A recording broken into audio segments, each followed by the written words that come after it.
Dalam upaya mewujudkan pelaksanaan Pilkades yang tertib, aman, dan berintegritas, pemerintah Kabupaten Pacitan telah memulai rangkaian persiapan sejak akhir November 2025.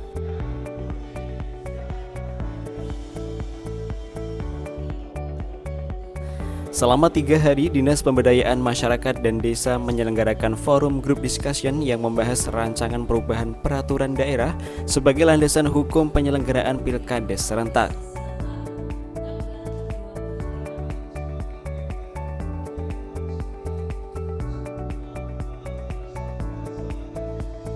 FGD ini menjadi ajang penting untuk menyelaraskan kebijakan daerah dengan Undang-Undang Desa terbaru. Sejumlah ketentuan strategis dibahas secara mendalam, termasuk ketentuan calon tunggal yang menjadi perhatian masyarakat. Pemerintah daerah menegaskan sikap berhati-hati seraya menunggu juknis resmi dari pemerintah pusat demi menghindari kesalahan tafsir dalam implementasi.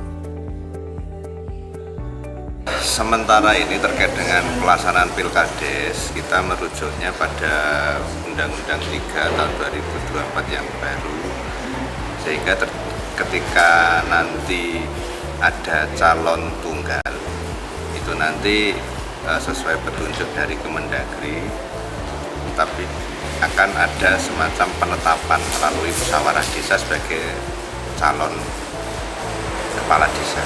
Jadi penetapannya sebagai calon kepala desa. Selanjutnya nanti setelah ditetapkan calon akan dilakukan pemilihan kepala desa. Tetapi ini belum tertulis. Artinya nanti kita masih menunggu petunjuk PP-nya. Apakah nanti memang tertuang seperti itu atau bagaimana? Sehingga pertanyaan akan bagaimana calon tunggal itu nanti bisa terjawab.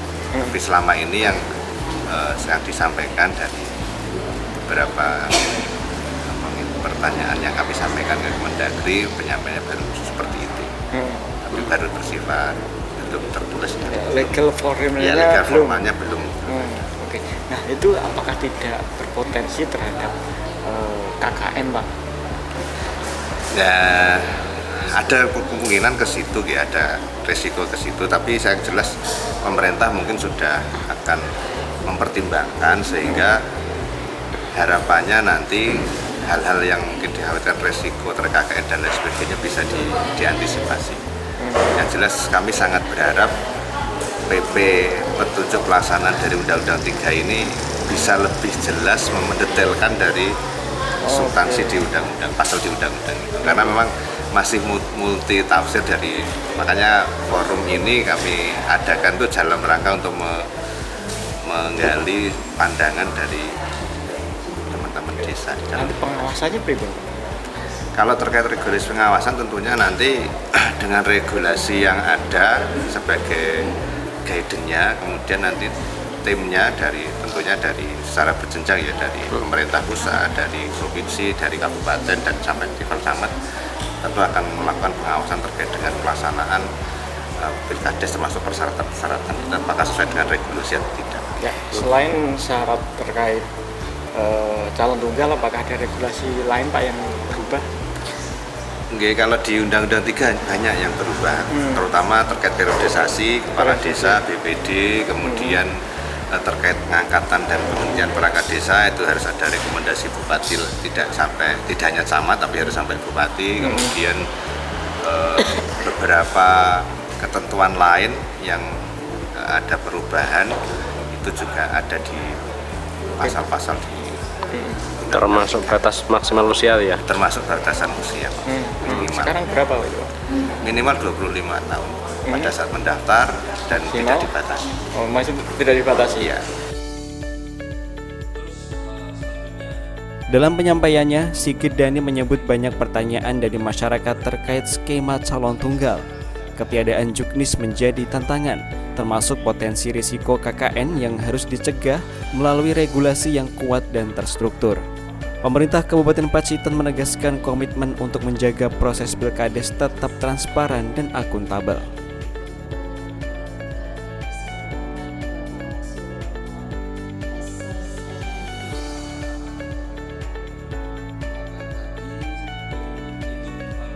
Pembahasan dalam FGD juga menyentuh sejumlah perubahan penting dalam Undang-Undang Desa terbaru, mulai dari perpanjangan masa jabatan kepala desa dan BPD menjadi 8 tahun, persyaratan usia calon kepala desa minimal 25 tahun tanpa batas usia maksimal, hingga penguatan peran bupati dalam pengangkatan dan pemberhentian perangkat desa.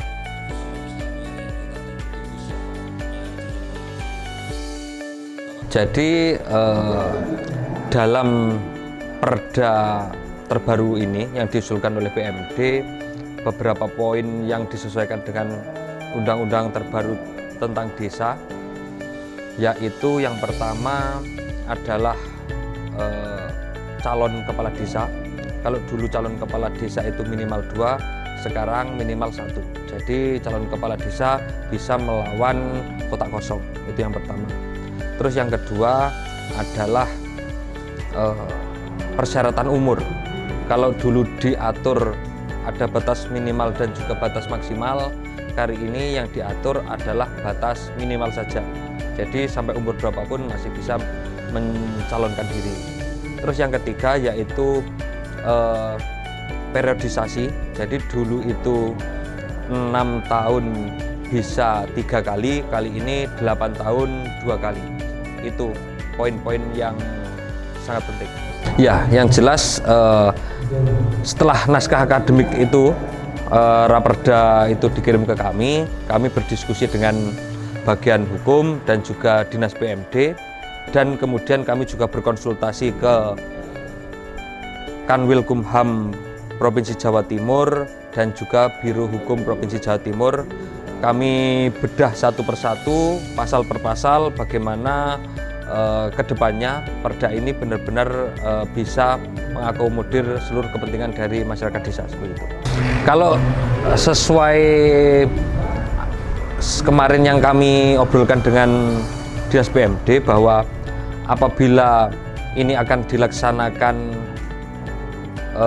di akhir tahun, itu paling tidak ini nanti ya bulan Juni itu sudah termasuk yang paling molor. Dan kemarin di Bapemperda sendiri sudah kami rapatkan bagaimana perda terkait pemilihan kepala desa ini untuk menjadikan prioritas, karena akan kita gunakan bersama-sama untuk Pilkades serentak di 2026. Raperda ini kemudian dibahas secara komprehensif bersama DPRD Pacitan. Dalam prosesnya, pemerintah daerah melibatkan Bapemperda, bagian hukum Setda, serta melakukan konsultasi dengan Kemenkumham Jatim dan Biro Hukum Provinsi. Langkah ini menegaskan komitmen pemerintah untuk melahirkan perda yang kuat, adaptif, dan mampu mengantisipasi tantangan di lapangan. DPMD menargetkan perda perubahan tersebut dapat disahkan paling lambat pertengahan 2026. Seiring dengan dimulainya tahapan Pilkades pada Juni dan pelaksanaan pemungutan suara pada Oktober 2026. Jadi terkait dengan Pilkades serentak yang akan kita laksanakan di tahun 2026, itu landas hukumnya adalah terkait dengan undang-undang ya, perubahan undang-undang nomor 3 tahun 2024 seperti itu. Jadi yang jelas di situ disampaikan pasal-pasalnya. Untuk itu kita selalu berkoordinasi ya dengan pemerintah pusat, terutama terkait dengan turunan daripada undang-undang desa ya, tahun 2024 terkait dengan PP yang akan diterbitkan sebagai pedoman yang ada di daerah.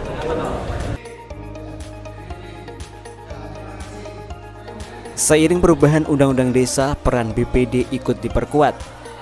BPD akan berperan lebih besar mulai dari pemberitahuan akhir masa jabatan kepala desa, pembentukan panitia Pilkades, hingga mengantar hasil penetapan pemilihan kepada bupati. Penguatan ini diharapkan mampu membangun check and balance di tingkat desa.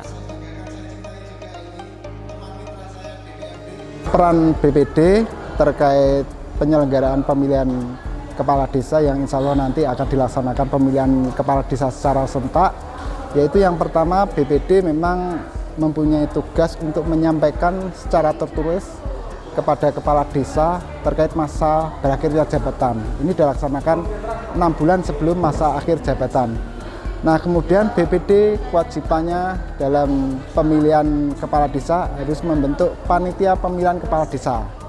Yang ini nanti ditetapkan melalui surat keputusan kepala BPD.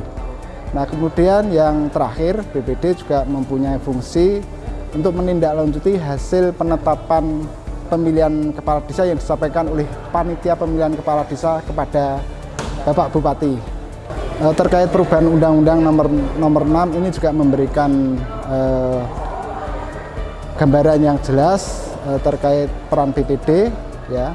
Ini bisa menjadi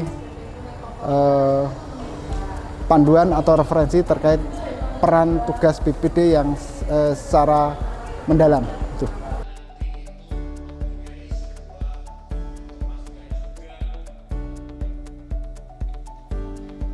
Dari sudut pandang legislatif, Komisi 1 DPD Pacitan menegaskan pentingnya kejelasan aturan terkait calon tunggal. Aturan teknis dinilai harus dirincikan agar tidak menimbulkan multitafsir dan tetap menjamin asas demokrasi di tingkat desa.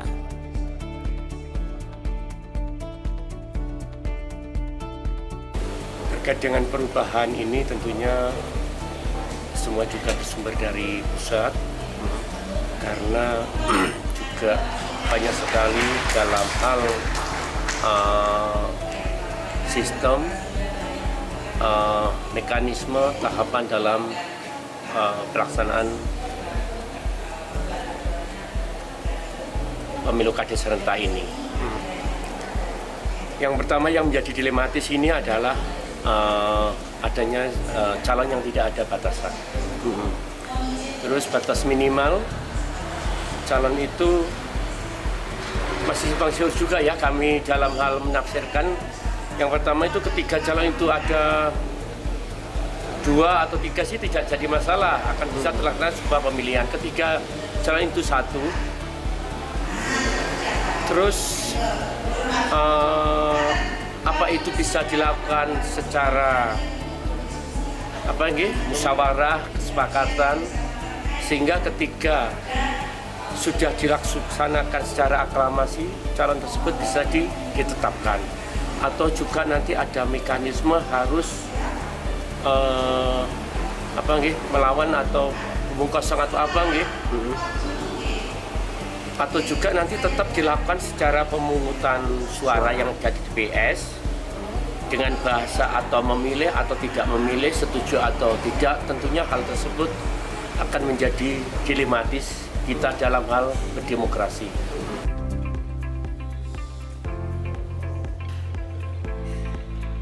Ketua DPD Pacitan Arief Setiabudi menyampaikan bahwa sinergi antara eksekutif dan legislatif terus dikuatkan demi suksesnya Pilkades 2026.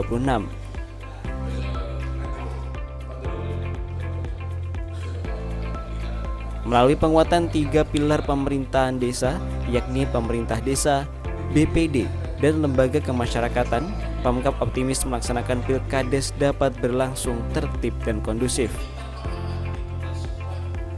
Bahwa penyelenggaraan hari ini kita pemerintah daerah, jadi pemerintahan ini eksekutif dan juga legislatif, dalam hal ini Bupati dan di bawah jajarannya ada PMD dan juga bersinergi dengan DPRD Kabupaten Pacitan dalam rangka persiapan Pilkades tahun 2026 maupun di tahun 2027. Kita ingin penyelenggaraan Pilkades di Kabupaten Pacitan berjalan dengan aman, dengan tertib dan sesuai dengan regulasi yang ada. Tentu dinamika di masyarakat tiap tahun selalu ada, tapi kita selalu berharap yang penting kita semua mematuhi regulasi yang ada dan juga arahan daripada pemerintah daerah baik eksekutif maupun legislatif agar Pilkades tahun 2026 dan ke depan di tahun 2027 dan seterusnya dapat dijaga sisi keamanannya. 3 pilar di pemerintahan desa juga perlu diperkuat dan kami berkomitmen di pemerintahan baik eksekutif maupun legislatif selalu mendiskusikan, selalu memantau, selalu mengevaluasi kegiatan-kegiatan untuk pelaksanaan Pilkades yang lebih aman dan tentu tertib sesuai dengan regulasi yang ada.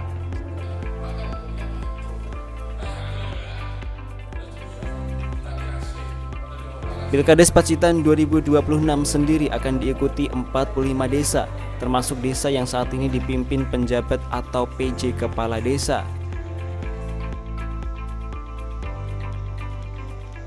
Dengan kejelasan regulasi dan sinergi antar lembaga, pemerintah daerah berkomitmen mengawal proses pemilihan yang profesional, transparan, dan berintegritas.